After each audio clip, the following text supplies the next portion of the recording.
Assalamualaikum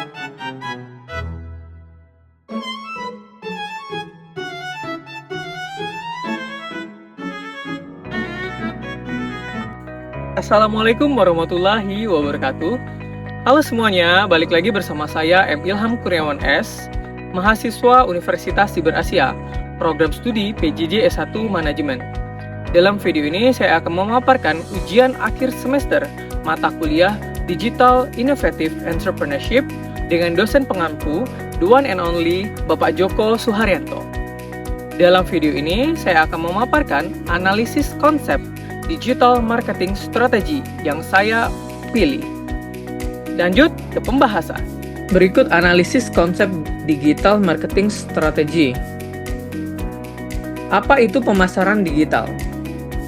Pemasaran digital yaitu proses membangun dan memelihara hubungan dengan pelanggan melalui berbagai aktivitas pemasaran berbasis teknologi yang bersifat interaktif, terukur, dan dilakukan secara online untuk mempromosikan produk atau layanan.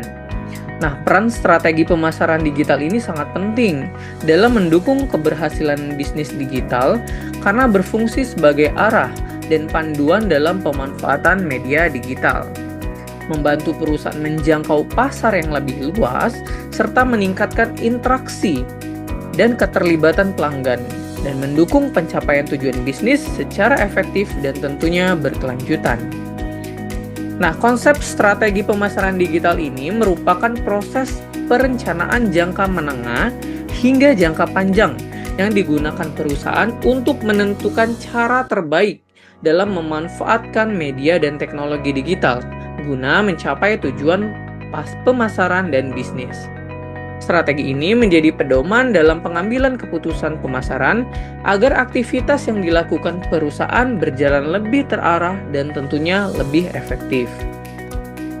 Nah, strategi pemasaran digital ini memiliki fungsi untuk penentuan target pasar dan positioning, pemilihan saluran digital yang sesuai, serta pengelolaan sumber daya pemasaran agar digunakan secara optimal. Tujuannya untuk meningkatkan visibilitas merek, menjangkau target pasar yang tepat, serta meningkatkan interaksi perusahaan dan pelanggan, dan mendorong pencapaian penjualan dan pertumbuhan bisnis tentunya. Apa urgensinya? Yaitu terletak pada kemampuannya membantu perusahaan untuk menghindari penggunaan taktik yang tidak efektif, meningkatkan efisiensi pemasaran, serta menciptakan keunggulan kompetitif yang berkelanjutan di tengah persaingan digital yang tentunya semakin ketat. Ini model SOSTAK atau SOSTAK model. Yang pertama, situation analysis, objectives, strategy, tactics, action, dan control.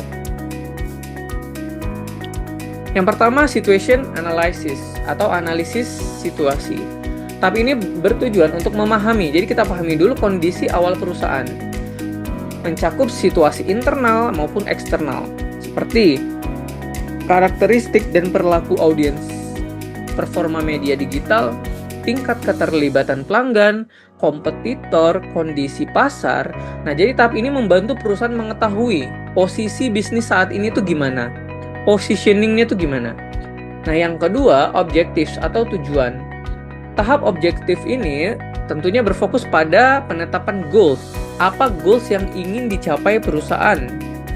Tujuannya harus spesifik, terukur, dapat dicapai, relevan dengan kemampuan bisnis, serta memiliki batas waktu yang jelas. Jadi ada schedule-nya. Objektif ini berfungsi sebagai indikator keberhasilan strategi yang diterapkan. Yang ketiga yaitu strategi atau strategi. Nah, setelah kita menentukan goals kita tadi, kita harus menyusun strategi, yaitu menentukan pendekatan utama untuk mencapai tujuan atau goals yang telah kita tetapkan tadi. Nah, pada tahap ini perusahaan menentukan target pasar, positioning, serta arah strategi pemasaran digital yang akan dijalankan sebagai kerangka besar yang mengarahkan seluruh aktivitas pemasaran. Selanjutnya yaitu tactics atau taktik. Tactics merupakan penjabaran strategi tadi ke dalam bentuk aktivitas yang lebih operasional. Tahap ini mencakup pemilihan media digital, jenis konten yang akan dibuat bagaimana, waktu, momentum, tempat penayangan konten, dan penyesuaian pesan sesuai dengan karakteristik audiens. Selanjutnya action. Tentu apa yang kita telah rencanakan dan apa yang telah kita susun tadi tentunya harus dilaksanakan praktiknya. Tahap action ini berfokus pada pelaksanaan strategi dan teknik yang telah direncanakan. Pada tahap ini ditentukan siapa PIC-nya, bagaimana proses pelaksanaannya, serta sumber daya dan alat digital yang digunakan itu seperti apa untuk mendukung implementasi strategi tadi. Yang keenam, setelah pelaksanaan strategi dan teknik yang telah kita rencanakan tadi kita implementasikan, tentunya ada nih tahap kontrol. Ini tujuannya untuk memantau dan mengevaluasi kinerja strategi perusahaan. Perusahaan ini kan melakukan pengukuran terhadap indikator kinerja utama atau KPI atau Key Performance Indicator, membandingkan hasil dengan tujuan yang ditetapkan, serta melakukan perbaikan strategi secara kontinuitas atau berkelanjutan. Oke, studi kasus yang saya paparkan yaitu Tokopedia. Siapa yang tidak tahu Tokopedia? Perusahaan e-commerce besar di Indonesia yang telah memanfaatkan pemasaran digital untuk secara intensif bahkan untuk menjangkau konsumen, meningkatkan transaksi, dan tentunya memperkuat branding dan positioning Tokopedia ini di tengah persaingan e-commerce, terutama di Indonesia. Oke, kalau kita bedah, ini analisis strategi pemasaran digital Tokped menggunakan kerangka SOSTAK tadi. Kita lihat. Pertama, situation analysis. Jadi, Tokped ini tentunya memiliki basis yang sudah besar di Indonesia. Otomatis, proyek trafficnya berasal bisa dari web, bisa dari application. Nah, tentunya Tokped ini didukung oleh kehadiran aktif dari berbagai media sosial seperti Instagram, TikTok, dan YouTube. Tingkat persaingan industrinya tentu kita tahu ada saingannya seperti Shopee, Lazada, sehingga menuntut Tokped ini untuk terus berinovasi dalam strategi pemasarannya. Jadi analisis situationnya ini udah jalan gitu, dengan melihat siapa pesaingnya, bagaimana pasar di Indonesia terutama gitu. Selanjutnya yaitu objectives. Tujuan strategi pemasaran digital Tokped ini yang pertama untuk meningkatkan jumlah pengguna yang aktif ya, mendorong peningkatan transaksi digital, memperkuat brand Tokped seperti Tokped ini melakukan kerjasama dengan UMKM juga, sehingga goals yang ingin dicapai tadi dapat terlaksana. Selanjutnya yaitu strategi. Tokped menerapkan strategi pemasaran digital dengan fokus pada penguatan sistem lokal dan pengalaman pengguna atau users experience. Nah, ini penting bagaimana buyer itu dapat melakukan repeat order. Nah, ini adalah salah satu strategi pemasaran dari Tokopedia.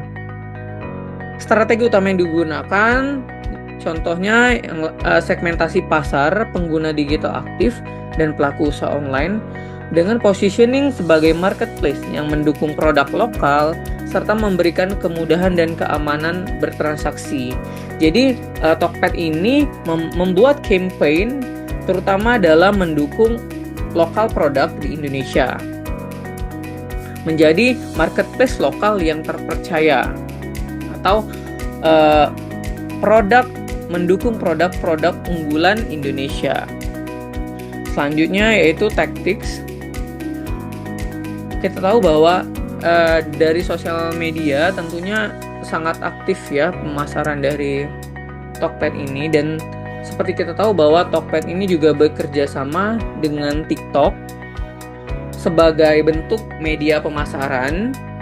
Kita bisa lihat sendiri di TikTok banyak sekali promotor, banyak sekali afiliator yang tentunya ketika mereka akan melakukan pembelian akan diarahkan ke e-commerce Tokopedia. Untuk taktiknya sendiri banyak ya, mereka juga membuat campaign WIB atau Waktu Indonesia Berbelanja, cashback, great ongkir, konten edukatif, dan promosi UMKM yang sudah mereka jalankan. Untuk aksinya, tentu tim digital marketing internalnya melakukan implementasi strategi dan taktik pemasaran tadi dengan campaign-campaign yang terstruktur. Jadi pelaksanaan promosi dilakukan secara terjadwal dan terintegrasi antar kanal digital serta didukung oleh kerjasama dengan mitra bisnisnya, UMKM, serta pihak eksternal lainnya seperti ekspedisi. Selanjutnya yaitu mereka ini, Tokopedia tim ini juga berkolaborasi ya tentunya dengan brand dan influencer, terutama yang saya sering lihat di media platform TikTok karena mereka memang kerjasama. Selanjutnya yaitu kontrol. Tentunya Tokped memiliki tim internal untuk memonitoring KPI, traffic, dan engagement atau hubungan perusahaan dan pelanggan. Selanjutnya mereka melakukan evaluasi performa campaign-campaign yang mereka buat tadi, itu dilihat mana yang cocok, mana yang unggul, mana yang kurang diminati, tentunya mereka evaluasi. Evaluasi ini juga dilakukan secara berkala ya untuk memastikan strategi yang diterapkan itu sesuai dengan tujuan dan menjadi dasar dalam melakukan perbaikan dan pengembangan strategi pemasaran digital ke depan. Oke, dari analisis saya tadi terkait Sostek model Sostek dalam studi kasus Tokopedia, saya merekomendasikan bahwa pertama, Tokped disarankan untuk memperkuat personalisasi pemasaran digital berbasis data pengguna, seperti rekomendasi produk dan promo yang disesuaikan dengan perilaku belanja, guna meningkatkan pengalaman pengguna dan tingkat konversi. Jadi Tokped ini saya sarankan untuk melihat momentumnya, untuk lebih melakukan personalisasi dengan users experience-nya, sehingga orang-orang yang berbelanja ini tidak hanya once order tapi repeat order gitu.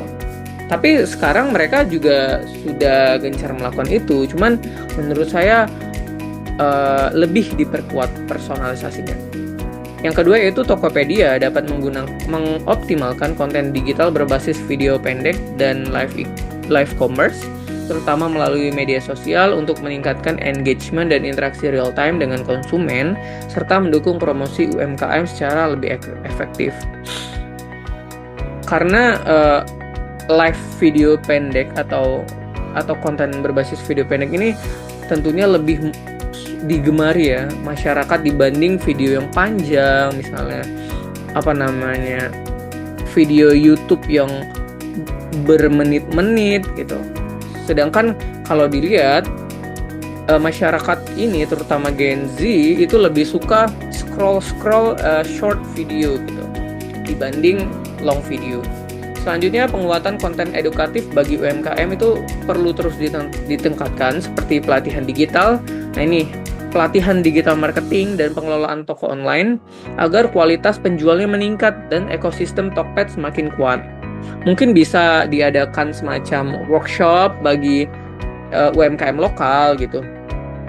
Tokped juga perlu meningkatkan pemantauan dan evaluasi kinerja campaign digital secara berkelanjutan dengan memanfaatkan KPI sehingga strategi yang diterapkan dapat terus dioptimalkan sesuai dinamika pasar digital.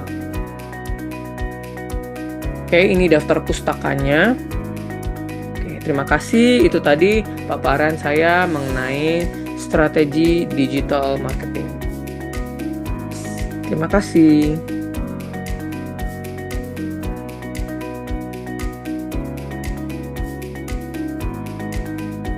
Itu tadi hasil analisis saya mengenai konsep digital marketing strategy. Mohon maaf apabila ada kekurangan dan saya mengucapkan terima kasih kepada Bapak Joko Suharyanto dan sampai jumpa di video selanjutnya. Wassalamualaikum warahmatullahi wabarakatuh.